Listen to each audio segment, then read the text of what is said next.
Question asked, question answered. Yeah. When is real life going to get up to 120 frames per second? No, It's only ties gonna get worse.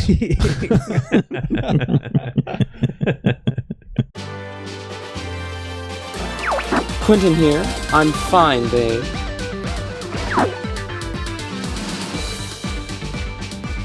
This is Ethan. Nah, I'm gonna go. Don't worry, Devin's here. This is time. Let's rock and roll!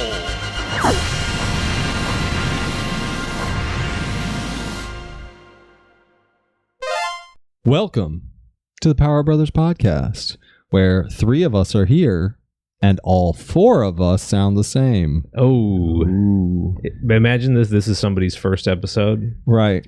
We all sound like Penguin Mario. We do. It's funny when you like distort the you have like a regular opening and Yeah. you like mess it up and people go, oh, they did a different opening, but I feel like we've done a different messed up opening way more than we did the actual one. Definitely. I think that because of me, our points don't matter, or we all sound the same and our points don't matter, is technically the opening that's been used the most. Probably. But it's not the majority of openings. No. I mean, sometimes I do a weird funny opening and I say all the same things. Yeah. It's just the way that I say them makes you laugh. I like the fact that we're consistent here. Right. Consistently bad. Yeah. But consistent. Sure, that's Hey. a form of consistency. You know what you're getting. You know what to expect from us. Right. You're never disappointed, except when you are. Except when you are. And that's on you. Guys, by the time you're watching this, the Switch pre-orders happened. Did you get yours? Did you get yours? Let us know. Fun. Yeah. If you didn't, the next one's going to cost $1,200. Yeah. And you won't be able to get one anyway. Yeah. I'm very curious. Actually, you know what I'm going to do? Future Devin, how was it? Like, how was pre-orders? I'm very curious. Oh. It'll be a 2-second clip of me saying something You're going to about what it splice was this like. in last second. And I'll be sitting at right midnight. here. No nice desk, Devin. This is going to be me sitting right here. And it's going to cut to me sobbing because we didn't get one. It's gonna cut to you just it's gonna be a mess. I'm very curious just Your because mascara running everywhere. I'm very I should get Rachel's mascara too, but no, I'm very curious because it feels like they've done everything humanly possible they've like overstocked everything. There's rumors that there's like 4 million Nintendo Switches there's that have been Switch 2s that have been shipped out. sure are rumors. There's a lot of rumors. I think the US alone was like 1.6 million or something. Yeah. So like they made sure stores were stocked. They're doing a program for people who Almost every business that I've seen has a program. Like Most Best of Buy them. has the queue. Yeah.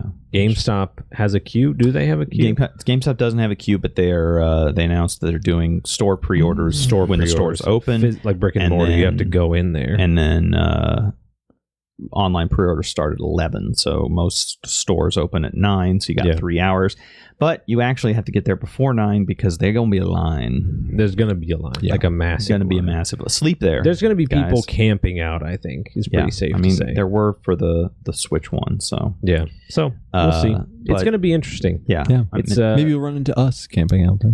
Maybe we're going to cut to footage of us camping. If we don't get it at midnight, we'll probably go start camping out. But I'm going to try desperately at 12:01 to nav. That's the Switch thing 2. is it's just going to be us with a bunch of computers pulled up and all of our. There's also the possibility that I like show up at midnight at the GameStop line, and when they say how many pre-orders they have, and fully half of that line has to go home, I'm going to have a laptop with my reservation for my Switch 2 on it. This is if I get it. And I'm just going to run around laughing at the people who stayed out in the cold all morning. That's more tame than I thought you were going to So be. that's how you die. Interesting. Yeah. It's a really interesting This is way. the tragic end to Ty's story. Mhm. Yeah. He mocked the people hilarious online. end to my story. So let us know, guys. Did you get a Switch 2? Yeah. I hope you did. Hope you did. Kind of crazy wanted that we're one. asking that question Mhm. on this podcast. Yeah. The Broke Brothers podcast that began in a morgue. Right. Talking about the PS5 that none of us cared about and Right. never bought. Nope. No, the PS5 Pro. The PS5 Pro. So that's where we started. And here we are talking about the Yep, here we Switch are. 2. Before you know it. if you're watching this and the Switch is already out, you went back in our video catalog. You leave a comment. Yeah. When did you get a Switch? When did you get a Switch 2? Did you buy it on launch day? Or did you get it later on after the apocalypse, after we crawled out of the ruins of the apocalypse? Yeah. Did you get it before World War III or World War IV? Or 4? Yeah. Between which World War where are you? If this is a century in the future, did anyone in our time predict accurately that the Switch 2 would be the cause of the Fourth World War? This is not a good time to do this, but it never is. Guys, what you been playing? Oh.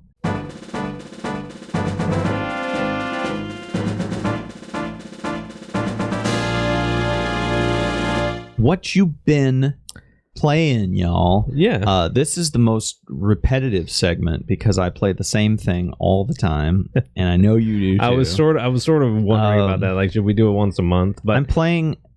Yeah, especially because right now, I'll go first. Go for since it. You asked. Yeah, go for it. I'm playing a massive RPG called Xenoblade Chronicles Same X. as last week, right?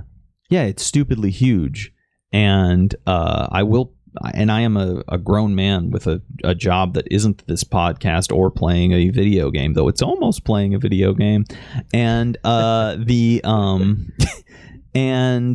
yeah, just finishing an RPG of that size without just rushing it. Yeah, it's a lot. Is a lot. Yeah. And so I'm at 100 hours on that game. Whoa! Oof. And you're not done? I'm not. No. Whoa! It's so big. Yeah. It's such a huge game.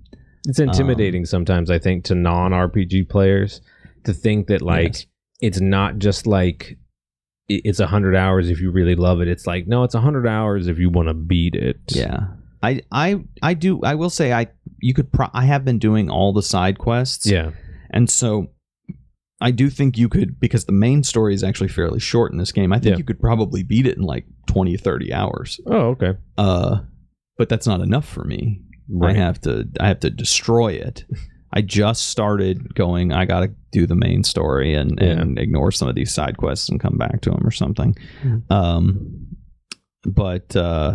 I'm still playing the exact same thing as last time, and Monster Hunter, and Marvel Rivals every once in a while. Nibble riblets. Yeah. No, every time I think I'm out, new hot woman. Yeah, they drop another character. I am playing what I was before, but I'm doing one of my retro returns. Oh, nice. I feel like anytime there's like a gap where there's not really any new games that I'm super interested in coming out, I get really into like just playing old games just because there's such a cool backlog. That I've been playing a lot of games on NSO. My goal is to beat every single game on the N64 NSO, so that it's already my second most played Switch game. Which, like, tell me you're an old man without telling me you're an old man. Just look at my playtime. It's Mario Kart 8 Deluxe and then the N64 NSO. I don't know that anything could ever beat your Mario Kart 8 Deluxe time. It's it's thousands and thousands of hours. Mario Kart World will struggle to beat Mario Kart 8 Deluxe. Because when 8 Deluxe came out, you were much younger. And much younger. It's an old game. Much younger. I did go back and watch. You didn't need a regular prostate exam back then. I'm not there yet, but it's coming. I went back and watched the Mario Kart 8 Direct. Oh yeah, from 2014. Yeah, man, directs were different back then. They were very different. It was like a game commercial where like, have you ever been playing Mario Kart? We're gonna look into the. It was like very different, like a dude sitting on his sofa. It was more campy. Yeah, kind of miss it. I do. It's not as good. Like there's not as much wide appeal to it. Yeah, but it was less. It was less homogenous. It was like each one was a little bit different. One year they were just puppets. Yeah, I know you kids don't remember that because you're tiny little children. Yeah, which this is a side tangent, but here we go. Devin's on a side tangent. You ready for this, guys? If you're out there after the Mario Kart World Direct and you're still saying that it's just, I heard a YouTuber say it's just another run-of-the-mill Mario Kart game. After I watched the Mario Kart World Direct, if you say that, you're bandwagon, or you're just going for clicks. Which respect, but also not respect. I take back what I just said. In an excellent video I watched, a phenomenally good video I watched, where this dude with a pompadour style haircut sat in a little room and talked about Mario Kart, the new Mario Kart.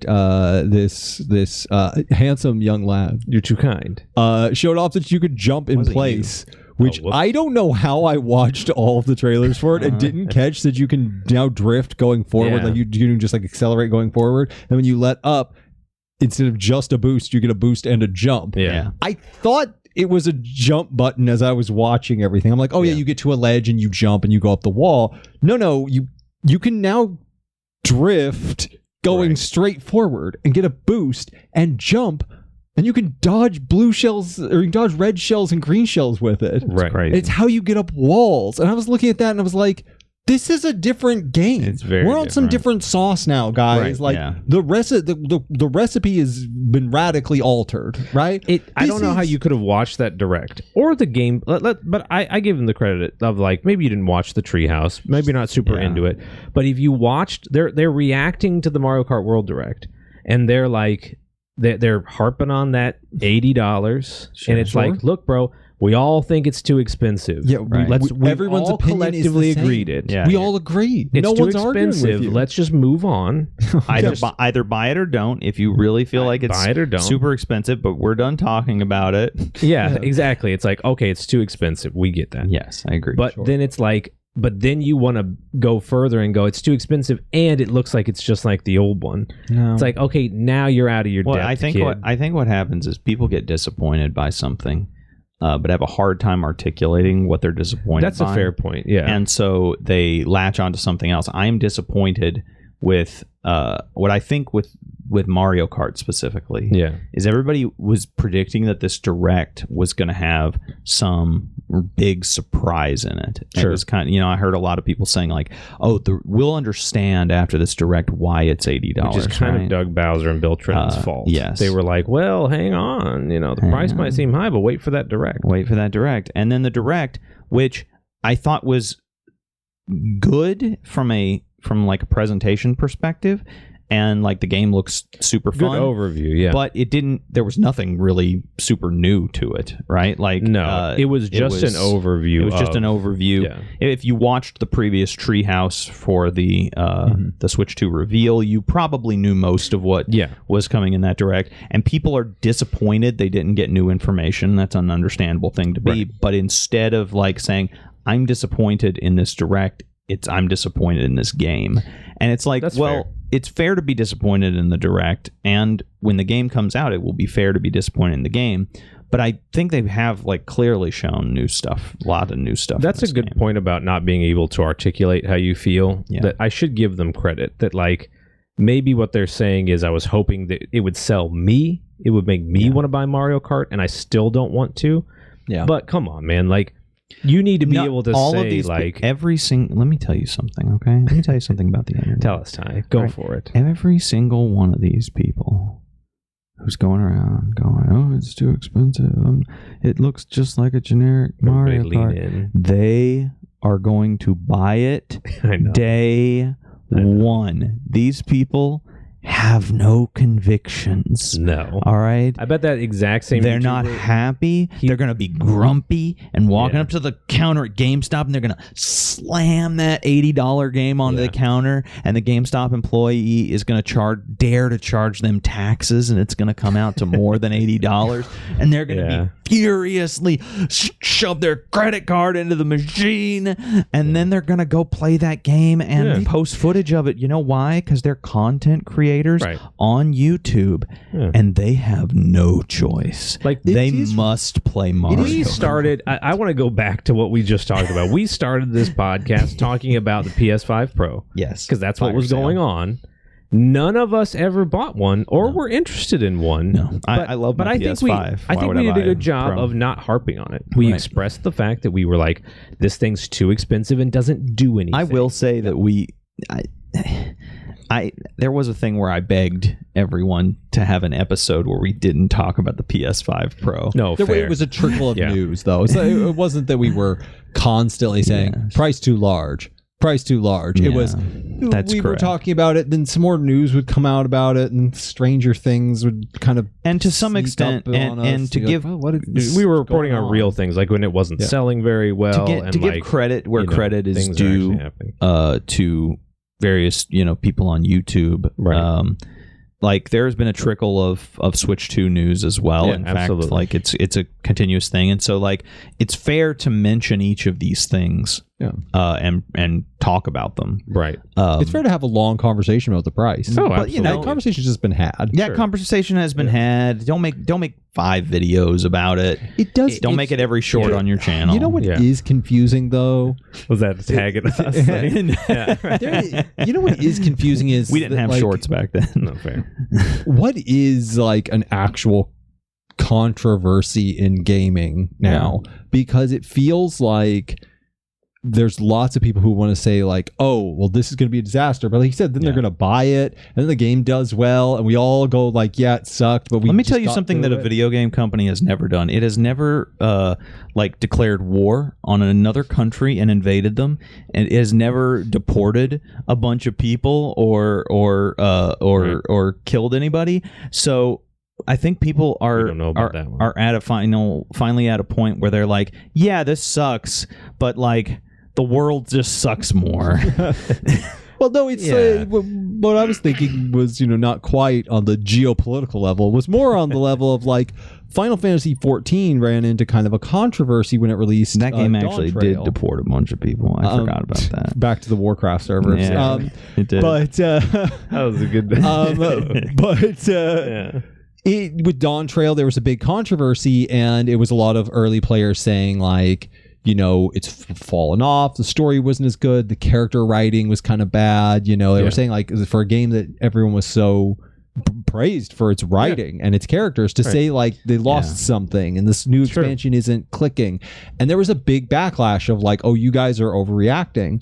Well, its player base is down really far, and it's back to mixed reviews on Steam for the first time since Stormblood. Right. It's clear that those concerns were legitimate. That like that was people saying like, hey, but didn't you know it's all just racist that are bringing it down. That's it. I'm cutting all. I learned that from the Square Enix forums. I'm cutting all of it. All those words, all of YouTube all doesn't everything. like Welcome back. I'll signal you so you know where to bleep. No, but it was like when Mario Kart got announced and they were like, oh, it's too expensive, no one's going to buy it. Yeah, that's a serious concern. I just don't know that it'll matter. You have every right to express that. Yeah, but it feels I want to be clear. If you're disappointed by Mario Kart, you should express that. Like you should express. Well, no, if you're that disappointed about Mario Kart, express it, and then like by all means, don't buy the game because wait for it used, or if nobody buys the game, the price will come down. That's just how it works. Yeah, right. Nintendo hasn't dropped the prices on Switch games because I don't know if you noticed this, but Switch games, even little games, just keep selling. Like this is what I'm talking about, though, is that when you're discussing it in circles like this, discussing what happened with Dawn Trail, it always felt like it made more sense because it was something where we were seeing the actual effects of it. Yeah. The player base was going down, the amount of subscribers was going down, and the amount of the positive rating was going down. Yeah. And it was like they were discussing like, this is an ongoing game series. Like, is the series in a bad spot again? Right. It's pulled out of worse, so it's not like people were like, the doom and gloom might not have been warranted, but like, we're talking about with Mario Kart, we might wind up talking about the price being outrageous and then it outsells Deluxe, right? You just don't know. It could. You don't know. And I'll be interested to see what happens. Right. Because if it doesn't sell, I feel like that conversation could probably start again of like, we might have just capped on what we can pay. And the thing is, I look back at old forums from 2013 or from 2011 rather, talking about Wii U and Wii U prices, and the general consensus was the Wii U was too expensive and that $60 was too big of an ask for baby Nintendo games. That was the general consensus. Like, they're like, I can't believe that they're releasing Super Mario 3D Land 2 and it costs $60. It should cost $49.99 like Wii games do. That discussion inevitably is going to happen. Like, the reality of the world we live in. I'm not going geopolitical like Ty. The reality of the world we live in is that anytime you increase the price at all, you price out certain people. That's the unfortunate reality. There are certain economic groups that you price out. And kind of but when you go up by not $10 but $20, that's a lot. We all have to go like, you just priced out even more people. Yeah. Which, if you're upset about that, like, express that. That's fine. That's not what I'm talking about. I want to roll back to the beginning of my outrage and say that I'm just like, I'm either at best I'm shocked by you if you watched the Mario Kart World Direct and said it was just another run-of-the-mill Mario Kart game, when literally it is reinventing the entire idea. This is no more 3 laps. I give open world challenge mode in the open world. You can't customize carts. 50 characters. It's like, I get what you're saying. It's so easy to go through. Because it's we're not. If you say it's just another run of the mill, what you're saying is it's a snake oil salesman, right? They're selling us this thing we don't need, and it's actually secretly garbage, and they've raised the price. That isn't what's happening. What's happening is the quality luxuries we have enjoyed up until now are becoming drastically more expensive. Exactly, right. To get you can go on the Steam right now, go to the free tab, go to racing, and download a multiplayer racing game where you throw things at each other. True. You can download 5 of them. It won't be any good. They are free. Yeah. Right. Yeah. To get Mario Kart, and especially this Mario Kart that looks like they put a lot of effort into. Yeah. Not a deluxe version of an older one, not a slight ramp up of what the concept has been for 20 years. Very, very high quality increases in the game design. Yeah. You now have to pay substantially more. Right. That's what's happening. Our luxuries are getting more expensive. Well, but everything is. I mean, like, I don't know if you bought eggs lately or gas, but it's incredibly expensive. And things get more expensive as time goes on. And that's not necessarily a bad thing if you're also getting paid more, which most people aren't. And but I think what is frustrating people, it's another example of that misplaced frustration. Because what they look at is they see $80 Mario Kart and they go, well, Mario Kart went up in price, but I'm not getting paid anymore, and so I can't afford it. So what you're actually saying you're frustrated with, because Mario Kart went up in price largely due to inflation. Sure. What you're actually saying is you're frustrated that your pay didn't go up along with inflation like everything else did, like eggs did, like gas did, like Mario Kart did. And that's a very fair thing to be frustrated about. But Penguin Mario didn't do that. Penguin Mario didn't do it to you. No, and I guess to wrap up the rant, because this is not what I've been playing. Yeah, cut this whole section, please. But, yeah, exactly right. Please. No, it's just one of those things where I am genuinely surprised if you watch the Mario Kart World Direct. I'm not surprised if you watched it. And I'm surprised if you watched it.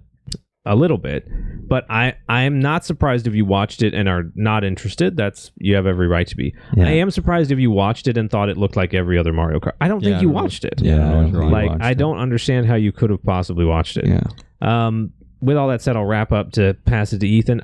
When I said I was going back through retro, I've been playing back through every Mario Kart game because I'm in deep withdrawal that I can't play Mario Kart World. I forgot that this was an answer, and what an answer. I know. Look at this little tangent. I took you guys on the Willy Wonka tunnel. You did. Where you thought we were going down what's Devin been playing, and a chicken's head got cut off. So. Yeah. So I started with SNES, and I decided to just beat all of it, which, by the way, SNES is really hard. Really quite hard. It's really hard. Mode 7 is where you move the stage underneath Mario. Yes, correct. And I am old now, and I get kind of motion sick. I do feel like the old Mario Karts are kind of just like, they're just guessing where everybody's at. You know, like you ever, no one's going to get this except for like 2 people watching. You ever played D&D and just played Theater of the Mind? So like, there's two different styles of D&D. There's like you can have a map, no figurines. Right? You can have like figurines. You can do a digital tabletop. You can do a virtual board like Intelligence Simulator, Tabletop Simulator, or you can play Theater of the Mind, where the DM just describes everything around you. Right. And you're just lost in space. You're just like, can I attack this guy with a melee attack? Sure. Does that thunder wave hit all of us? Yeah, I guess so. The thunder wave's only 10. We're all in a 10-foot square. There's 4 or 5 of us, which means 2 of us must be standing on top of each other. I don't know. He angled it really well. It got all of you. Wasn't I opening the door? Or should I be like somewhere else? You just kind of guessing where. Old Mario Kart is Theater of the Mind. Yes. It's like Bowser's somewhere behind you. I don't know. He's close, far. I don't know. A little icon on the map says he's up there. He's a paper cutout. Yeah. He's a PNG driving around. Like, yeah, he could be. The rubber banding is so extreme in the original game that if you get a couple shortcuts and you get a really big boost, the original game is always split screen. Yeah, even single player. In single player, you just have your regular top split screen, and then the bottom's the map and shows the characters. I have it. Biggest map to gameplay ratio of any video game ever made. Insane. And it's literally because they just couldn't make it work in full screen. So like, I hope I saved the video. Maybe I didn't. Womp womp. But I took a bunch of shortcuts, and Peach is like all the way back here, and she literally just goes like rubber banding is insane. It's bonkers. She just goes like 300% of her regular speed to catch up. So I'm almost done with 64, which means that I have to actually move to the only Mario Kart I've never really played all that much, which was Super Circuit on the GBA. I didn't really play it much. Yeah, me neither. Because like I had a Game Boy Advance, but I don't think you've ever played it. I don't think you've literally ever played it. No, because it was like, I want to say it released kind of late in the GBA's life or whatever. But anyways, so then I get to go to Double Dash. And then then DS, then Wii. That's right. Then 3DS. Then 7, then 8. And then I want to be able to beat all of them. And then like June. I don't think you should do 8 Deluxe. You'll do 8. Don't think so? Yeah, you'll do 8. And I should go back to the Wii U and do 8. Yeah, because doing 8 Deluxe would be a little redundant. That'd be fun to go back to 8. I think you'd be fine with so, that too. All right, Ethan, finally, tell what you've been playing. So... we're out of time. Classic. I've been playing a little more V-Rising. Okay. I've gotten into like essentially what is like it's chapter 2. They break the bosses up into chapters. Yeah. First cover the first 50 levels, character levels. The next cover, I think the next 50. And the boss difficulty, I'm playing in the Nightmare difficulty mode, which I beat the game in the easy or the medium difficulty essentially. Yeah. Particularly like hard mode. Sure. Nightmare does something really cool to become a staple in modern indie games is the bosses all have new moves in Nightmare mode. Oh, cool. And it's been really fun. They are not balanced at all. You will get absolutely dumpstered by bosses that were really easy. Yeah. And you'll find others who are like their super move you just intuitively kind of know where it's going to be and you just absolutely trash them because you've gotten so good. But it's fun. It does make you think a little more tactically, and I just like when a game can mix that like really frenetic fighting style where like your attacks are real quick, or like they have like the bigger weapons have like a lot of punch to them and you feel like you can react instantly with any of your moves. Yeah. But you're better off being really patient. Mm-hmm. There's a really cool villain. He's probably one of my favorite looking villains, and he gives me the weapon, which is my favorite, which is the greatsword. Yeah. Called Tristan the Vampire Hunter. And he's great because he is a level 50. He's like a level 58 enemy, but he will wander on the map from the level 50 area down into the baby area, and he'll just like walk the roads, right? Oh, cool. And like when like monsters like the undead or like wolves show up, he'll just like kill all of them. So you'll just sometimes like find like dead wolves on the road and dead like kind of letting you know that he's coming. Yeah. And he can just dumpster you so fast in the early game. It's great. And he also like will go into areas where the other bosses are at. Yeah. So sometimes you'll be fighting a boss, you'll just look over the corner and here comes Tristan the Vampire Hunter, and it's like terrifying. It's great. One of the best things about the game is the wandering bosses. Yeah. He has 2 moves. One where he charges his sword with fire and like slams the ground in a line. Mm-hmm. And then another where he charges his sword with ice and he steps forward and swings. And I was having so much trouble because I was trying to do the thing we all did it as a kid where we were just trying to push the buttons faster. Yeah, So yeah, I want to win, so I'm not pushing the buttons fast enough. The actual way you beat him is when you see the color of his sword, if it's red, you go left or right around him. Okay. If it's blue, you walk away from him. Your full walking speed is enough to just get out of the ice sword, and if you are moving left or right at all, the fire sword misses you. And after that, you can get one full combo. Yeah. You can weave in a weapon skill or a spell. You get one full combo. But you can't it's get greedy. not about it's Monster Hunter attacks. Don't get greedy.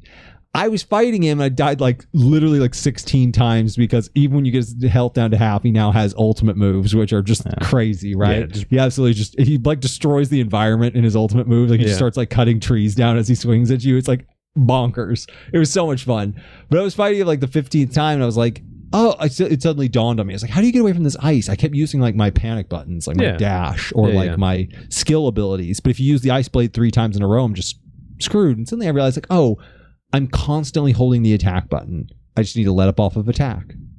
And then when I let up off of attack, walk away from the ice blade, walk around the fire blade. The attack kind of slows you down. The attack slows you down massively in the game. Yeah. And I was like, I really like when games reward you for studying your opponent. Me too. Yeah. So much fun. And then you can, in hard mode on V Rising, you really have to build a strategy. Yeah. So you have a bunch of different spells. Even if you're a physical fighter, even if you built yourself toward weapon skills, you want to put spells that benefit those weapon skills. Sure. Right. And so there's a lot of spells that are counters where you go into a counter stance, and if they hit you, you take no damage and you push them back. Oh, that's cool. And there are spells where one of my V Rising favorite, a top-down game or is it a okay. It's top-down 3D. There's one where you dash and then you throw this spear of misty energy. Just that little dash on the spell means that even if you haven't spec'd into a bunch of spell casting, it's a good way to move fast. Right. You could be attacking, interrupt your attack with a spell, and dash away and hit him with a little spear. I love movement tech. So I was the first time I played V Rising, I basically picked the 2 most powerful damaging spells and fought every boss with them. Yeah. And this time I found myself going I need a good counter. For that ice blade, if I can't move away fast enough and I can hit the counter button, it works. It knocks him back. And it's and then it only takes 6 seconds to recharge. Sure. So I found myself getting really tactical. I forgot how much I liked that about V Rising. Yeah. Survival crafters don't usually have that. No. It's not, combat's usually an afterthought. It's sort of Minecraft. not an afterthought. It's just sort of it's based around the idea of crafting. Is that it's a thing that leads you to going towards in Minecraft. Does Minecraft really need the combat to be any more than click the enemy to death? I feel not really for such a simple game. Stardew Valley would be one of the greatest games ever made, undisputedly. Yeah. If its combat was good, but its combat is so bad. Really, I never got to the point in Stardew Valley where I had combat. Yeah, its combat is just. It feels like it shouldn't be there. Every other part of the game is a farming sim, and then the combat is some people like it okay, but it's very janked up. You don't have many abilities. I feel it's very basic. Yeah, most survival crafters just don't have that. Yeah. Enshrouded does. Enshrouded has Breath of the Wild style combat. It's really fun. Lots of sneaking and stabbing. Really cool magic you can use. V Rising is way more on the combat side. Sure. Way, you can't really terraform the environment. You can't build anywhere. You only build inside of your castles, and it's pretty big blocks you build in. Pretty survival craft light. Yeah, the craft is very light. Yeah. The survival is pretty light too. Sure. But honestly, that's what I enjoyed the brief time that I played Enshrouded, was that it was it had combat more like something like Breath of the Wild, but its crafting was legitimate crafting. It's real honestly serious. It was the first time that I saw the kind of destructible environments that you're seeing in games like Donkey Kong Bonanza, where it's a normal looking environment, but then you can actually burrow through it or destroy it and stuff. Speaking of which, real quick plug, go to the Enshrouded YouTube channel and look up their posts. They did a community spotlight about a team of fans who are rebuilding Minas Tirith from Lord of the Rings. I saw that, yeah. And they have just built one part, which is a catapult throwing a rock. Oh. You can't make moving parts in Enshrouded yet. Right. Yeah. But the catapult has a mesh up at the top and a rock in mid-flight, so it's like paused. It looks unbelievable. Yeah. That's pretty cool. Definitely check it out. I think you can even visit their map online somehow. I'm not sure. So Enshrouded. Yeah, check out Enshrouded channel. They did a community. That's cool that they're spotlighting their community. That's really cool. I've been playing a little bit of Baldur's Gate 3, doing a little bit of a solo run. Yeah. On honor mode, trying to be a little more tactical. I can kind of like chip away at that when I have a little bit of time, not a ton. Sure. But the big one. So started playing Mega Man Legends. Yeah. Harrison's Pocta trivia quiz got you into it. Yeah. I never finished Mega Man Legends 1 when I was younger. So I'm still kind of Really? Yeah, I never finished 1. I beat 2.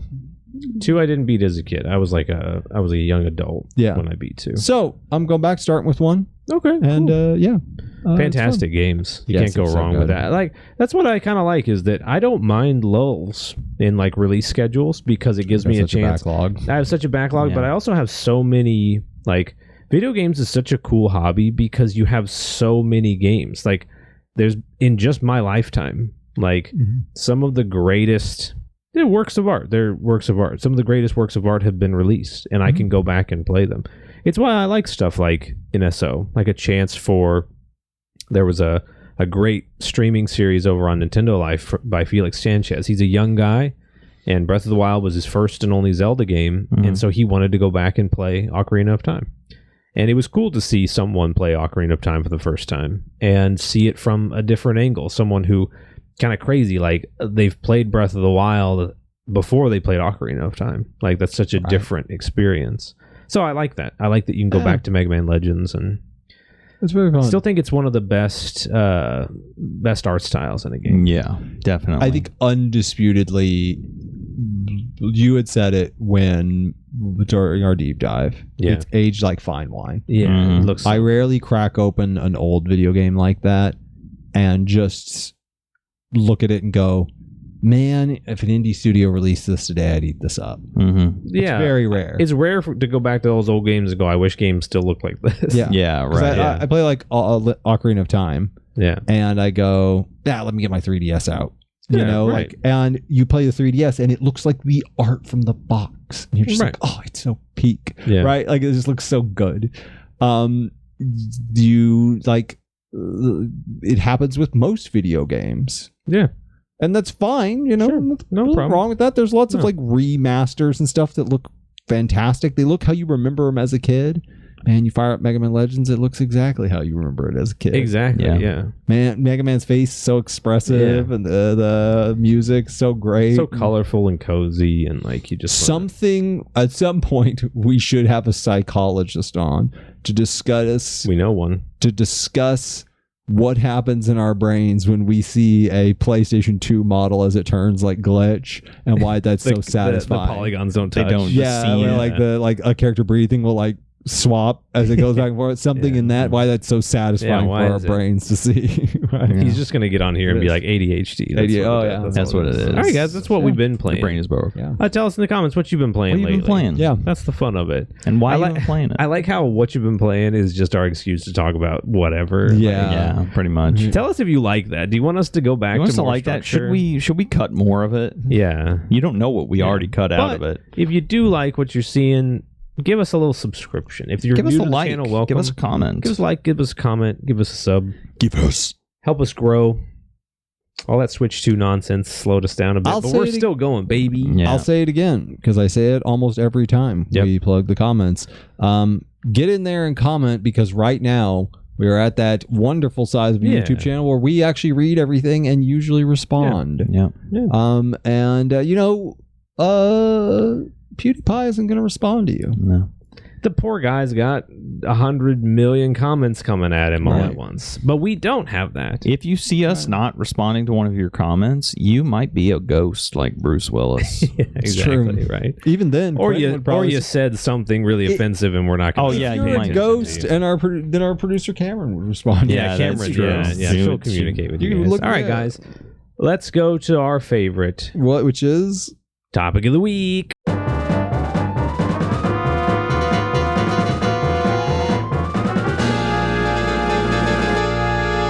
back. Hey, We're back. Topic of the week, baby. It's fine for topic of the week. This It's week, time. Ethan's got the topic bag.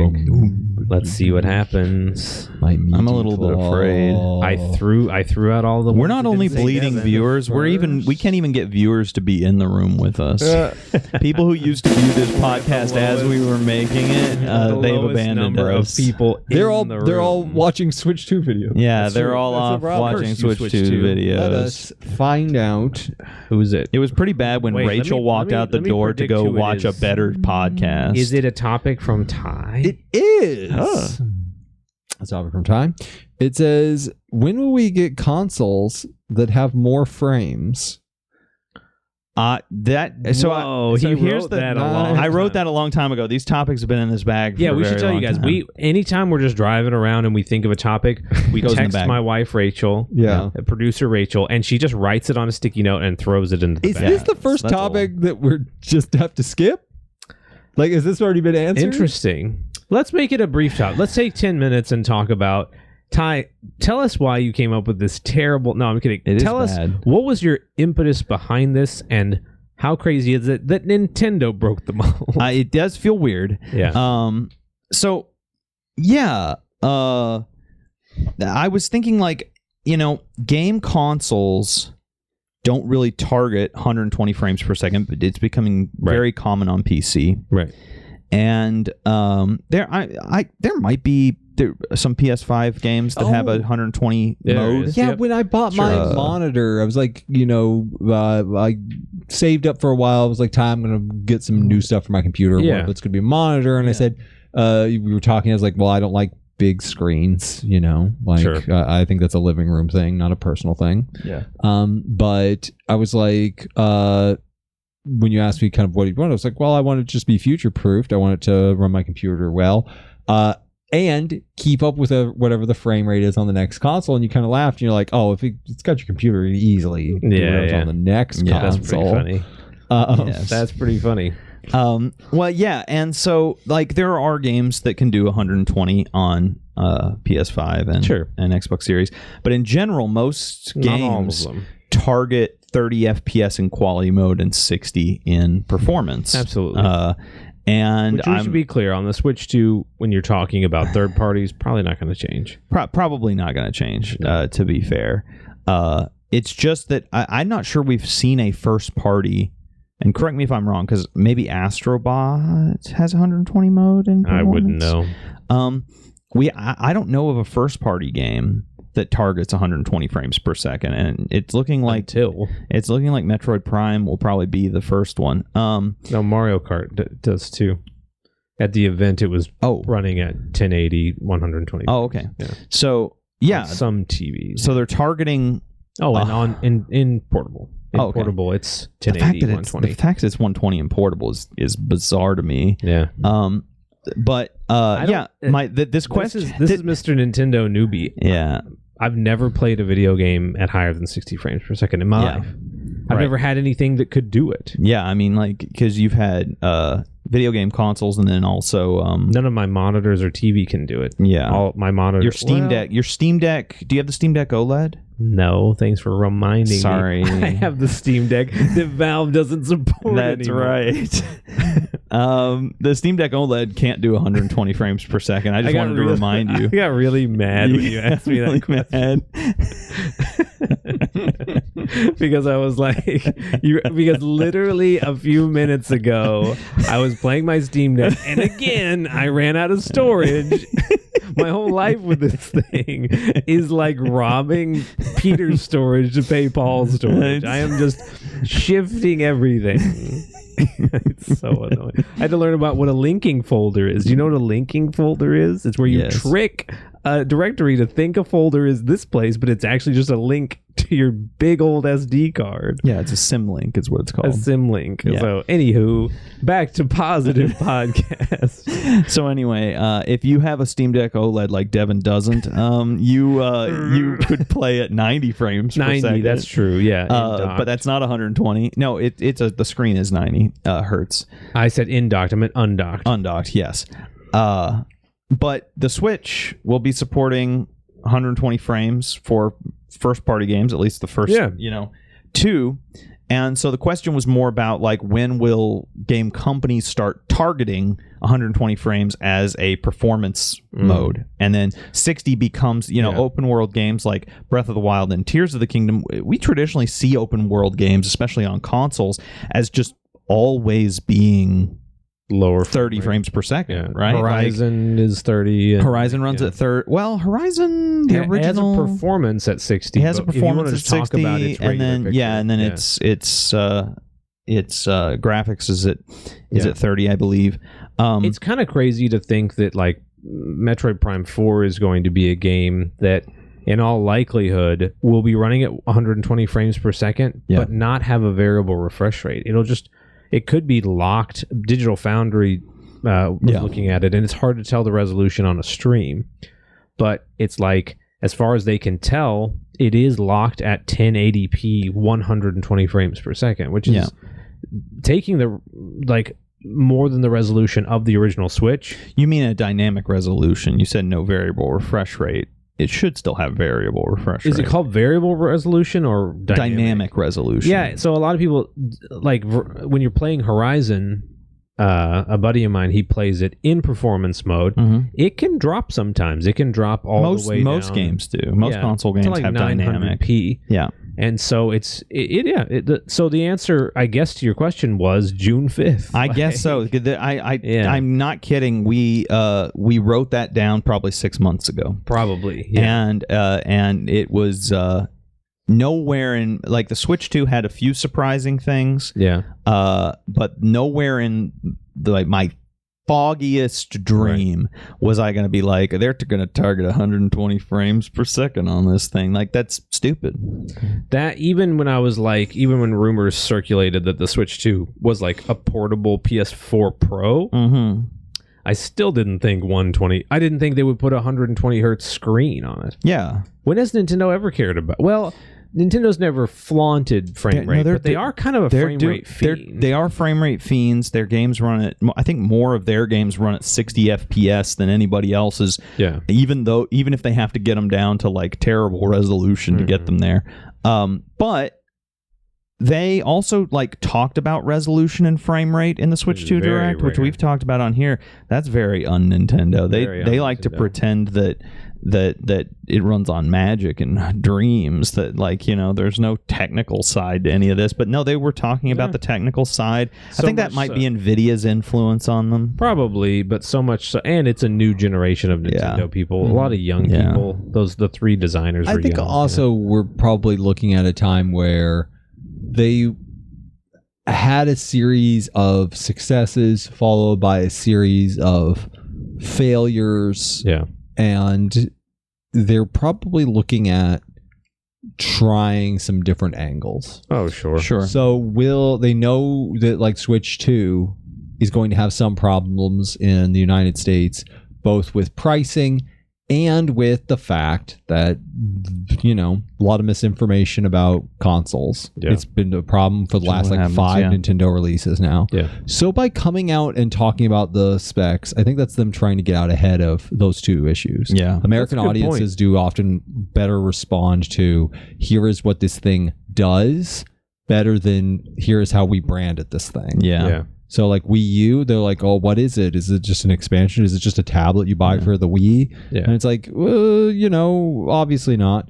But a lot of people get tricked by that. If they were like, it's X amount of times more powerful, and here are the frame rates, and this is what it, then they click with more of that. Yeah. We become more accustomed to it because that's the language that. And there's no room for like misinterpretation. It'd be like making a direct all about an open world Mario Kart that has challenges. Like, there's no way you could think it's like the old Mario Kart. No. I will say that I did see a really funny video talking about that and talking about how different the Switch 2 was. And then right at the end, it says, when I see a $90 Mario game, and it was the Switch trailer of the Switch 2 becoming, like, Switch 1 becoming Switch 2, but it's played in reverse. He just goes right back to the Switch one.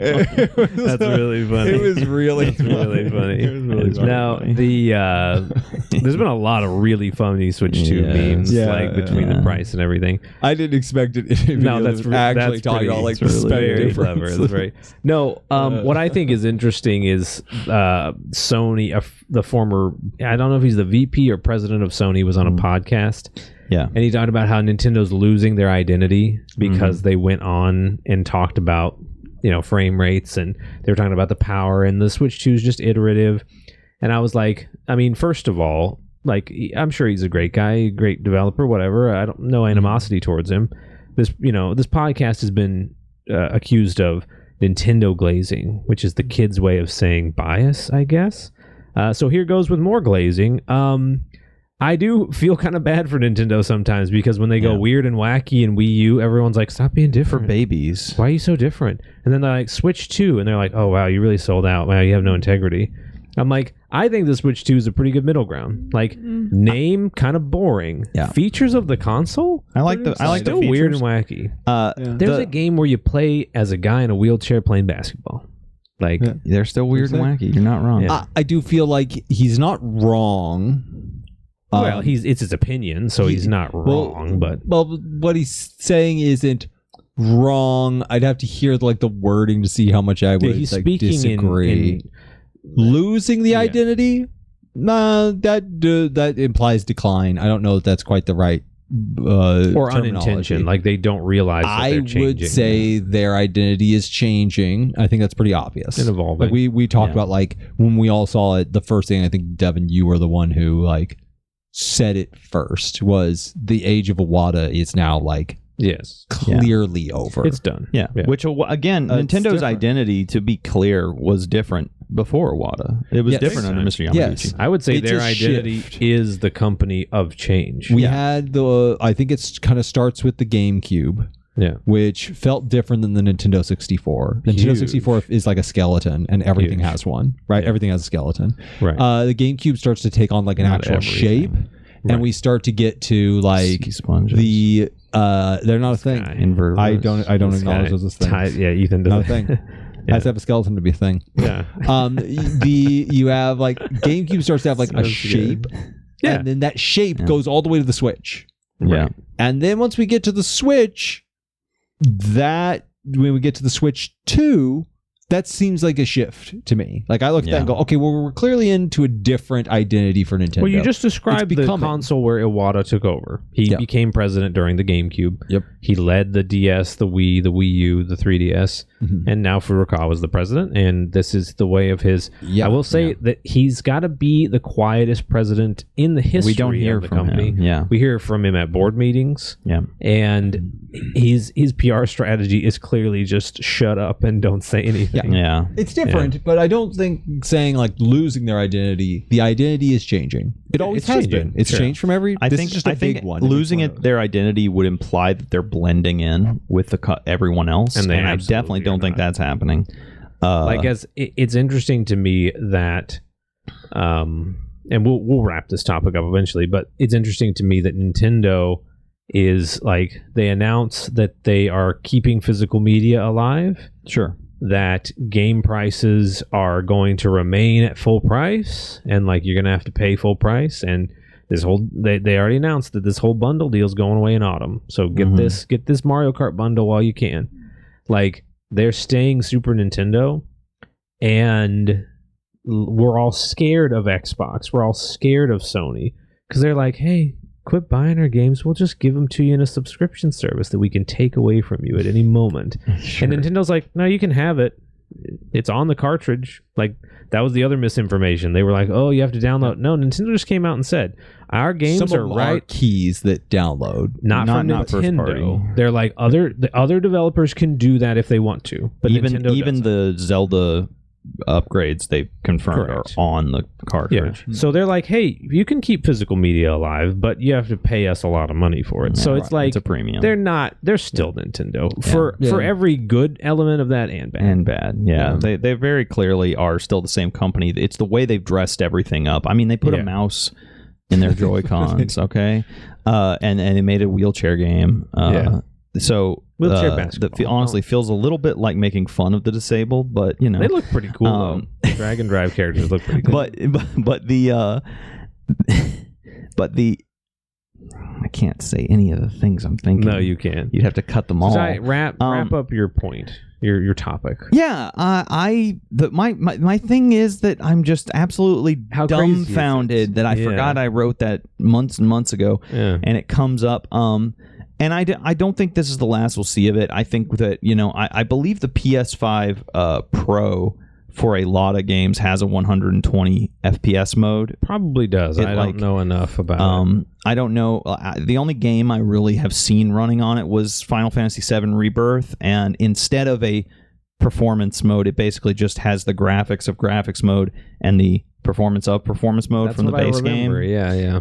There isn't a new standard for performance mode. That might not be true of every game. Sure. Maybe Horizon does or something. But I think that as we go forward, the next generation of consoles, we talked briefly, I think, about how the Switch 2 is actually the first of the 9th generation, 10th generation of consoles. The Switch was the first of the 9. Yeah. And then Xbox Series and PlayStation 5. I think 10 is mostly going to be about frame rate, because I think continuing to pursue higher fidelity graphics is too expensive. It's already too expensive for many, as we're learning in the gaming industry. No one's going to 8K. But frames are free. Like not free in terms of the hardware required, but they're free in terms of development. You don't have to pay somebody more. It doesn't take longer to make a game that has higher frame rate. So if the next generation of consoles looks about the same but runs at 120 or, dare I say, 240 frames per second, which then Nintendo's pretty cheeky, because it's like a big concern about consoles doing 120 is that very few TVs that are out there support it. And Nintendo's like, what if we just gave you a screen? What if we just give you a screen that supports it? Most 4K TVs can do 120 at 1080. Interesting. It's just very few do 120 at 4K. Follow-up topic: where does it stop? It stops whenever frame rate stop. It's such a point of diminishing returns, because I am happy with any game that runs at 60 frames per second. Same. If it runs at 30, that's fine. My favorite games in the world, probably of all time, run at 30 frames per second or lower. 24. But I love 60 frames per second. 120 is nice. It looks very smooth. Mm-hmm. It's not the leap that 30 to 60 was. Interesting. And 240 looks a little smoother than 120, but it's definitely not the leap. And so there's definitely a point of diminishing returns, and it's kind of weird for me to think that I go one Mississippi and I just saw 240 pictires. Yeah, that's pretty insane. How would I possibly notice that? All my favorite games, when I go back through what I've played over the last decade, I made a list. I found a list we had all made when the Wii U, when the Switch launched, and it was a little recap of the Wii U. I took that list, took my more modern list of the games I've been playing, and I looked at it, and more than half of them are pixel games. The other half are games like Hades and Enshrouded and V Rising, game, and they all look like PlayStation games, from PlayStation 2 games. We have kind of made a lot of hay about graphics, and we've gotten to the point where games are just expensive to make. Yeah, I talk about Enshrouded a lot when we talk about games we're enjoying, games we're playing. The game was $30 when I bought it. Yeah. Well, the new Nintendo games coming out $80. Yeah, don't get me wrong, they're great. What's going to happen when the next Uncharted game comes out, or Grand Theft Auto comes out at $110, right? Or more. And I just shrug and go Enshrouded's on sale for $20. You can get it right now. Yeah. It's so good, right? Does it look unbelievably good? No, it's a game. as an artist, like I don't want to paint every single painting to be hyper realistic or even hyper detailed art style. Right. Sometimes you just paint something. It's about how it plays. It's about how it plays. We are getting like frame. I agree with you. Like frame rate doesn't take the amount of energy to create, right? It's not like you're paying substantially more. It is still an investment on the part of a console. It's more on the console. You as the end user are paying for hardware that can do that frame rate. Right. Yeah. Are we going to like have that like moment where you go back, like the scales have dropped from your eyes and you go, oh man, these 30 frames. What a disaster, right? These 60 frames. Yeah. What a disaster. I don't think so. Games have like it's just game to game, I guess. Risk of Rain Returns is like 8 frames. Well, look at animation. I didn't go back when the Mario 64 came out on the 3D All Stars back 5 years ago. That's shocking. That's a lot. I didn't go back and like I'm used to seeing Mario 64 run at like 24, so a solid 30. I'm used to seeing that game. Mario Sunshine running at 30. I'm used to it. So I do think it's game to game. Like, I don't go. It'd be cool if they were 60. I never mind frame rate. Frame rate's one of those things where it just runs smoother. I really like frame rate in general. Like that's my favorite thing to be upgraded in a game is frame rate. I don't really care that much about graphics. Yeah, what could it hurt? I just love frame rate. It is the thing I love, but like you said, 90 to 100. I don't care about resolution. And 20, right? 90 to 120. Yeah. Big jump. Yeah. Not as big as like 60 to 90. No. Not as big as 30 to 60. Well, right? I'll say when I saw Metroid Prime 4 was going to run at 120, I was like, that's neat. When I was watching footage of Metroid Prime 4 at the Nintendo Switch 2 experience, and someone's like holding a Joy-Con playing, and they literally just set it down, and a little reticle appears, and all of a sudden she's got a mouse. That's way cooler. I was like, I have to play this game. That's way more impressive. The gameplay is going to excite me more than anything else. So Ty, we're here. We're here at 120 somehow. Yeah. Question asked, question answered. Yeah. When is real life going to get up to 120 frames per second? No, Ty's get worse. All right, then get us another topic. We got do another time. We got plenty of time. We got plenty of time. It's just the three boys. It's the three original. Boys. When the cat's away, the mouse will play. Is Quentin the cat and we're the mice? No, Rachel's the cat. She keeps us on time. Oh, she does. Yeah. Well, we're actually doing fine. Yeah. Who is it? This is from Quentin. I wanted to do one of his topics. Kind of perfect. Bad. Take that, Quentin. Remakes and remasters, how do they impact the gaming scene? Ooh. Actually, I love that Quentin's not here to talk about I know. If I thought he was going to watch this episode, I'd like it even more. Just because we love you, we'll put it back in the topic bag so that he can, if we ever pull it, we'll just go, Quentin, tell us what you think of he that. can chime in. And then we'll move on from Maybe it. we should get him to record a segment on his camera, and we'll splice it in at the end. Okay, so read it again for me real quick. I already put it back in the bag. I can recite it. Remakes and remasters, how do they affect the gaming scene? It's interesting, isn't it? Because like I feel like nobody likes remakes until they remake the thing you like. I kind of disagree. Okay. Nobody likes remasters. Remakes and remasters are a newer thing. Remakes have always existed because all of Mario All-Stars was a remake of those games because they were different. Yeah, right. I should give what I'm going to be referring to as my definition. Lots of people have different definitions. Yeah, of course. I use the musical where we get the term remaster for. Yeah. A lot of people don't know that the word master is like the master is the master recording, as in it's the raw recording of the music. Yes. So when you remaster it, you don't just take the file that was produced onto a record or an MP3 and then polish it up. You go back and you take the masters and you do all of it. You're trying to do the music in the same notes. It's the same. It's the exact same recording that John Lennon and Paul did, but you remaster. The reason Metroid Prime Remastered is a remaster, not a remake, is it's still all the code and stuff from the original Metroid Prime running underneath it. They've just added new stuff. Yeah. Okay. So in video games, it's tricky. In video games, if you start redoing textures and redoing models, It falls at what point video games are very modular, and at what point have you replaced so much of it that it becomes a remake versus a remaster? I would say though that like Final Fantasy VII remake is a better example where like they made a new game, it's got the story and characters of the old game. Remake. They literally remade the game. You know, the Xenoblade games, the first one and now X, have these remastered, these definitive editions. They are remasters. They have a ton of improvements and they run at higher resolution, but they are running the original games scripts. They're using all the work from the original game, whereas a remake is like we're going back and we're making a new version, a completely original version of this thing. We're building it from scratch. Okay, now that we've defined, can we all agree on the three tiers of remake? Is like Final Fantasy VII Remake. Totally different game, just with the same scenario and characters. Yeah. Remaster is Metroid Prime remastered. New textures, new models, but the same basic concept. The cutscenes are identical. HD port. Mario 3D All-Stars is enhanced port.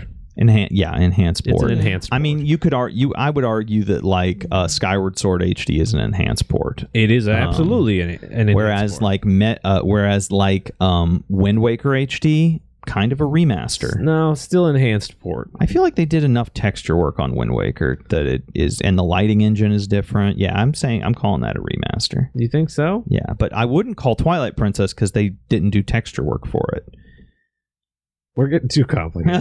It's complicated. So here's the thing: that remakes and remasters are the sugar-loaded candy at the checkout aisle of video gaming. Okay. What I mean by that is they're not inherently bad, but you should never have a full grocery store of just them. Interesting. I think they're I agree with it. Good to consume in mass. Mm-hmm.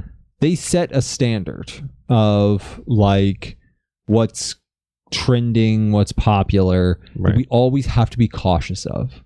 We are right now in a situation like I can't like recall the last time I talked with somebody about a movie that felt like it was really critical to go see. Pretty bad because everything's there's so many remakes and re-releases. Everyone's so sick of like Disney pumping out endless nightmarish it's not working movies. I didn't know that Snow White and the Seven Dwarfs even came to theaters. No one did. It doesn't matter. No one cares. Yeah. Even when these things sell well, here's the problem. Even when these things sell well, they don't matter.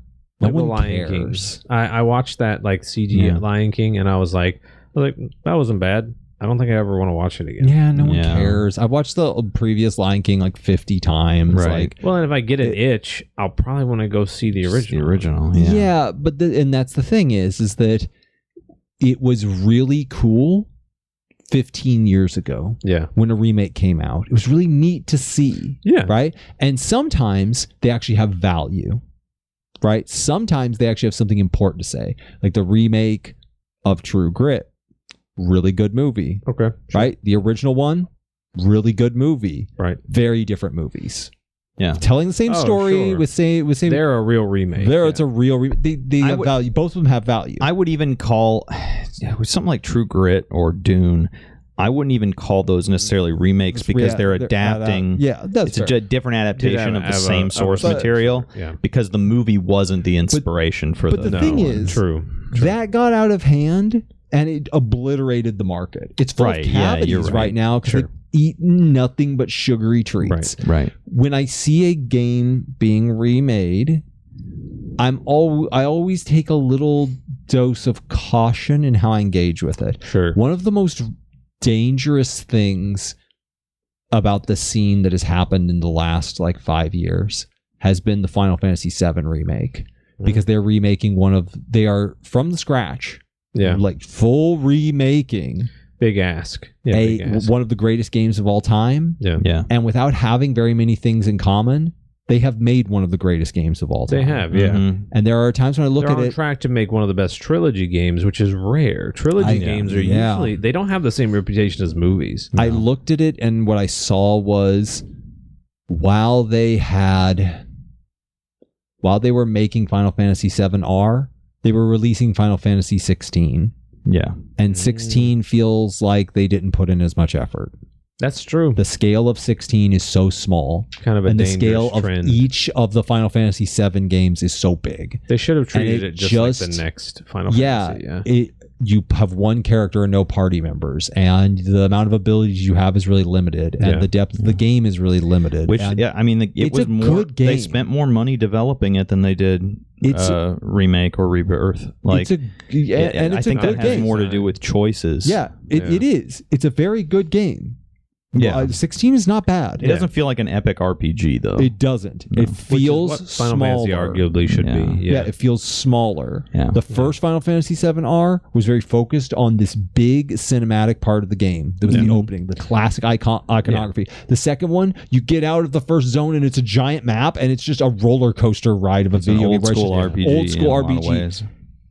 Caution. I always am like, these games are phenomenal. Caution. Yeah. It's the reason that, like, whenever we were talking about like game of the year, there was when Final Fantasy 7R had come out, the first one, I was always like trying to include other games that aren't remakes. Yeah, right. It's important to talk about those because it's easy to fall down that rabbit hole. Sure. And we don't want to see that in video gaming. You don't want to see a thing where everybody's just endlessly remaking everything and video gaming looks like modern movies, right? So are they doing a good job? Prime. Super good job. Yeah. Right? They there's value in it. Prime kind of set the standard. It was also appropriately priced, shockingly. Appropriately priced, $40. Crazy good additions. It's like one of those things that you're walking out of the aisle and you see like a really tasty bar and you flip it around and it's just like fruit and bananas are the only ingredients. You're like, oh, this actually isn't bad for you, right? Like, this is pretty good. If you just want to like eat a little fruit snack, this is pretty good, right? It's still a remake.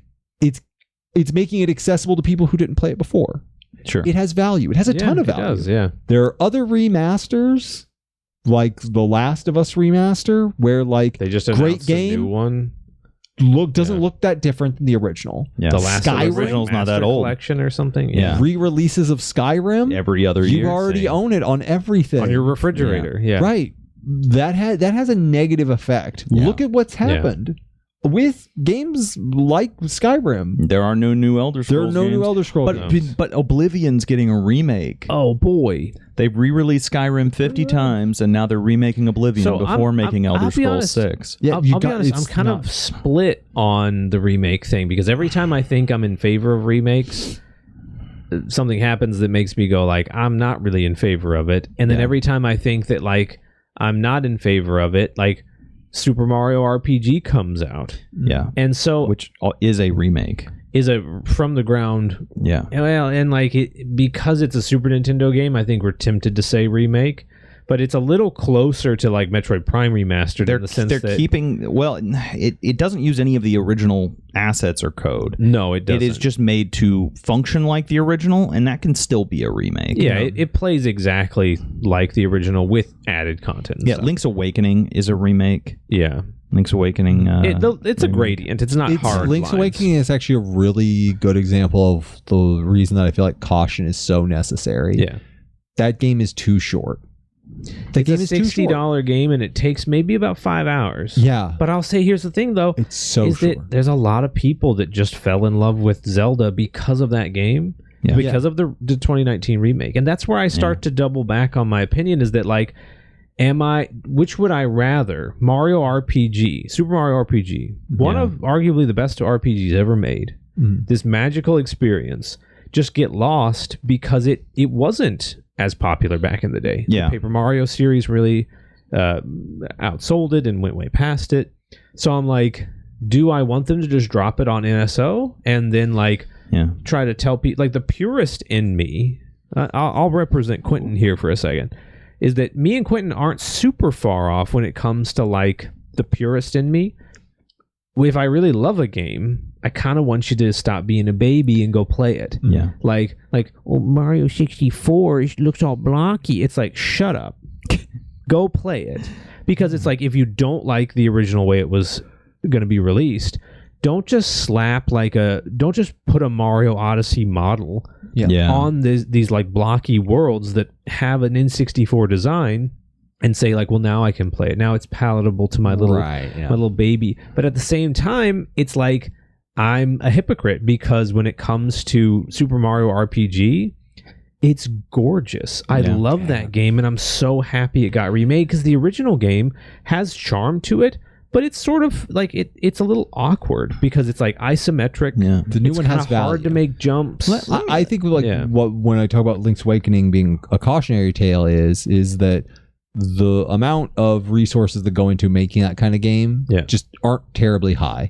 Lots of indie studios make games that look very similar, and they make them, honestly, no joke, probably 10 to 15 times more content. Sure. I think that Link's Awakening HD isn't. I ultimately think the game is fine. I think it's priced wrong. I think that the game, if it had been $30, if it had been, that would have been a much fairer price for the package that you get. Right. If it had been all 3 of the GBA Zelda games in one game, that's a $60 game in my opinion. Yeah, that's a steal. You're getting a really good deal. But the other 2 were also each individually longer than much longer. Link's Awakening, but made with the same assets. But made with the same assets. So you can make them all together.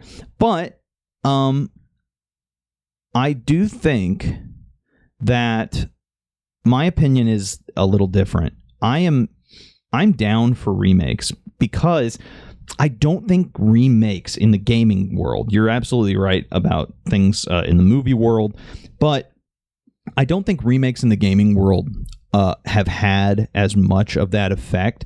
I think remakes bring people in and get you interested in the series. Yeah. And this is where games differ from movies. They take things that the work they put into a remake versus a new game, they often propel into a new game. We got Echoes of Wisdom, a very original and innovative Zelda game, because of Link's Awakening, because they took those resources, those assets, all the work they did, and they made an original game. Yeah. And that's something you can do with a remake of a game that you can't necessarily do with a remake of a movie. You can't cut your remake into a brand new movie. They do try to make sequels. So like the Lion King movie did have a sequel. It had Mufasa. True. That's fair. So they did try to keep going with this, and they even announced another sequel. Yeah. So but they're not recouping, but they're not taking the investment they made into that Lion King movie, right? And using it to make a new original thing, right? Echoes of Wisdom is a new original Zelda title, right? It's not a remake of any kind. It is using assets and work, ultimately money that was put into the original was actually secretly funding this other game. Mm-hmm. Whereas with a movie, or sometimes the interest just comes back. We got Crash 4. Yeah, not because Vicarious Visions made it, because there was because Vicarious Visions made a remaster, which ignited interest in Crash again. Then Toys for Bob made Crash 4, right? So sometimes there's a correlation like that, but I think with remakes specifically, like Resident Evil 4. Resident Evil has been getting remakes, and the models, the engine, that's how the RE engine ultimately got developed. Right. And they took that engine that they were building for these remakes and made their brand new Resident Evil with it. So the work you put into remakes directly fuels your innovative efforts. However, here it comes. However, there are obviously still cautionary tales because, do you want far more Resident Evil remakes than new Resident Evil games? Right. But more than that, I think the thing that I'm very hesitant about are remasters, especially the kind that are just barely remasters, like The Last of Us. Like The Last of Us, more of a re-release, and like HD ports that get released a couple of years later at full price. This is actually bad for the industry. I've always worried that at some point Nintendo, Sony, Microsoft, Square Enix would crack the Skyrim code and just make a filthy amount of money, just re-releasing the same game. A team of 3 people that re-release the same game. Honestly, they probably could have made a filthy amount of money if they just put Breath of the Wild on the PlayStation 5 and put it on the Xbox and put it on on PC. right? Or just kept releasing DLC for Breath of the Wild, And frankly. just kept releasing. I worry that like they could make so much money that we do see a shift. Sure. Because Skyrim caused a shift within Bethesda. Yeah, easily. And Warcraft caused a shift within Blizzard. You guys realize that like Skyward Sword and Skyrim were contemporaries? That's insane. Yeah, it's bonkers. And now we have Skyward Sword, Tears of the Kingdom, Breath of the Wild, Link's Awakening. Like, Zelda's still going strong. And here's the thing, Zelda is known for their enhanced ports. Yeah. They're known for that because they want you. I will say that I'm a big advocate for the enhanced port because like it may not be especially for GameCube games, but like it may not be like the Metroid Prime remaster that we all deserve. Yeah. But at least people can get to the game. And if you keep releasing games, if Metroid Prime 4 is coming out and they keep releasing Zelda games, then it's okay to do a remake or an enhanced port. That's not inherently toxic. Yeah. The toxic thing is if that's all you do. If all you do is re-release Skyrim. If all you can do grab a little candy bar on the way out of the store. Right, exactly. You're not like ruining your health by grabbing one. And like I said, some of them, they're good for you. Some of them are actually useful. Some of them, like I said, some of these remakes, like the Resident Evil and Link's Awakening, they things that were being used for them were directly used for brand new different games. So they are useful in that sense. But that is not. That's atypical. Most remakes aren't that way. They're not using. It's a weird topic because they're not using Final Fantasy VII remakes. Right. The work they did on that to make Final Fantasy 17, or maybe they will, but they're not as of right now. So it is unusual to take the work you put into a remake and pay it forward, but it does occasionally happen. I will say that, like, technically speaking, a former animator at Pixar talked about how they'll almost always start with Toy Story, something that the artists are familiar with, to test new technology, to test new lighting engines, to test new rigs, so that they can go on and make a different film. Sure. But the thing is it's a tricky topic because, man, like when people are just pumping out remakes just to get you another $1, Last of Us Master Collection, you go like, ew, I hate this.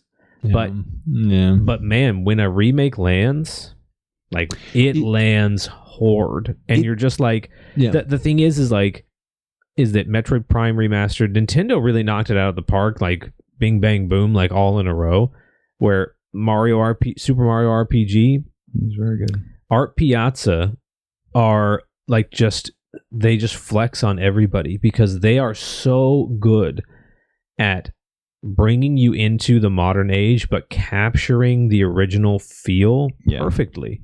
They're known for the Dragon Quest remakes. They're known so well for the Dragon Quest remakes, a lot of people don't realize their Dragon Quest remakes are remakes. Yeah, right. Dragon Quest 8 on the 3DS has no code in common with the PS2 version. It's crazy. And if that's the first time you've heard that and you're a Dragon Quest fan, it's mind-blowing. But they don't have anything in common. Art Piazza is just that good. And so, I always felt like Super Mario RPG had this very unique feel. It had a very sort of like mystic, weird, like French fairy tale kind of vibe. Eerie, but also kind of like enchanting. I was like, you'd probably never land it again. And Art Piazza was like, oh yeah, watch this. And like, the lighting is beautiful. The way, like, everything about it is perfect. They nail. As soon as I saw the first image, that little squished Mario who's like this big, and they made him. They made him little and chunky. I was like, they did it. They got it. I don't know how, but they did it. Somehow. So I'm like, man, when a remake lands, you're so happy. Imagine if they make a sequel to Mario RPG using that stuff. They're not gonna. It happened with Link's Awakening. But I mean, like, man, when a remake lands, the Paper Mario 1000-Year Door remake, like, at first everyone was like, ew, 30 frames. It used to be 60 frames. And then you play the game, and it's just like, the purist in me has to shut up because it's just like, no, it's better. Like, this is the definitive way to play the game. Because, like, I didn't even realize stuff like the battle theme is always the same in Paper Mario 1000-Year Door, but in the remake, it's the same melody, but it changes based on your environment. And I was like, how that I forgot that was a thing because I was so enthralled playing the game, and like it looks the way you remember. That's what we always say about a really good remake. So a really good remake, you kind of forget that you're playing a remake, and then you want more, but at the same time you're kind of like, again, here comes the Nintendo glazing podcast. Glaze it. I think Nintendo does it right, where like they'll do some remakes, but then they kind of save them for the end of the life of their console, where like as the console is aging and getting older, they're working on their big games. You like a lot of the times when we're talking about remakes that really land, we're talking about Nintendo, because Nintendo said like, hey, here's some Mario RPG remakes. But don't worry, we're still making a new one. Brothership was still in the works. Yeah. So much so to the point where like they may adjust their strategy, and not because Brothership kind of got dunked on because we had just played two beloved Mario RPGs, and then a new one comes out with new features and some performance issues. Different. It looked great. And I loved it. It was my game of the year that year. Yeah. But the thing is that like they may adjust that element to it. But in some ways, we're talking about a company that we trust, a company that doesn't just abandon Zelda to the same fate that Skyrim is in. Like they're not just remaking Skyward Sword over and over again. Yeah. Or Breath of the Wild over and over again. It's all about keeping things in moderation. Exactly. You have to be doubly careful with how you treat remakes in moderation. Right. Because the industry would be bad if everything was a remake, but it's really good to have that variety of remakes. Yeah, they're I agree. Sometimes they I don't want these games to get forgotten, especially games that were somewhat inaccessible. And if it speaks to somebody who's never played it again, if it touches them, like the sappy artistic side of me feels like it was worth it. Yeah, like Prime Metroid Prime 1 getting that degree of access.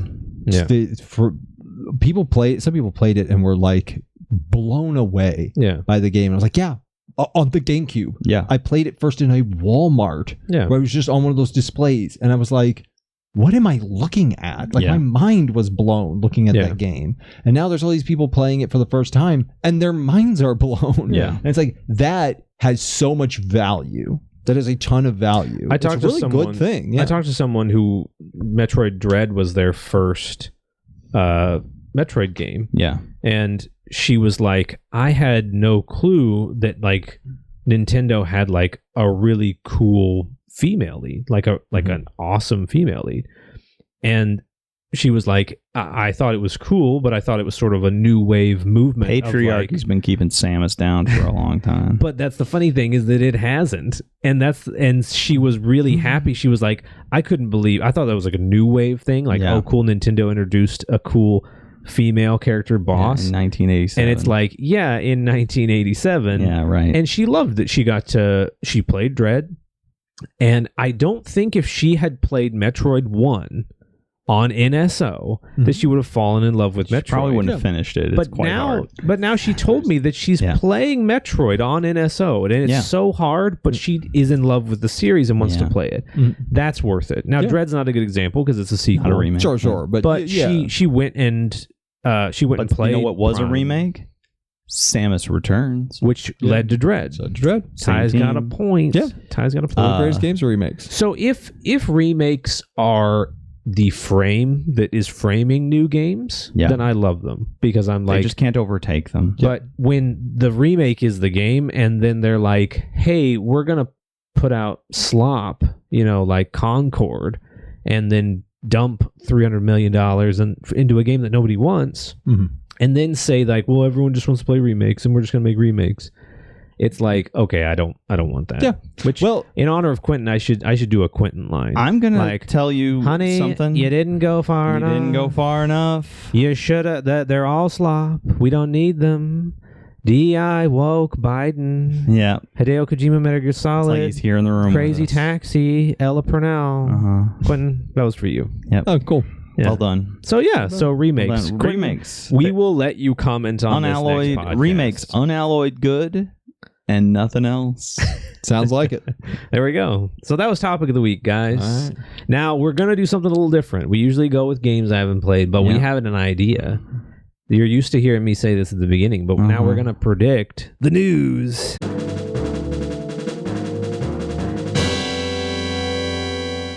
All right, guys, welcome to Predict the News.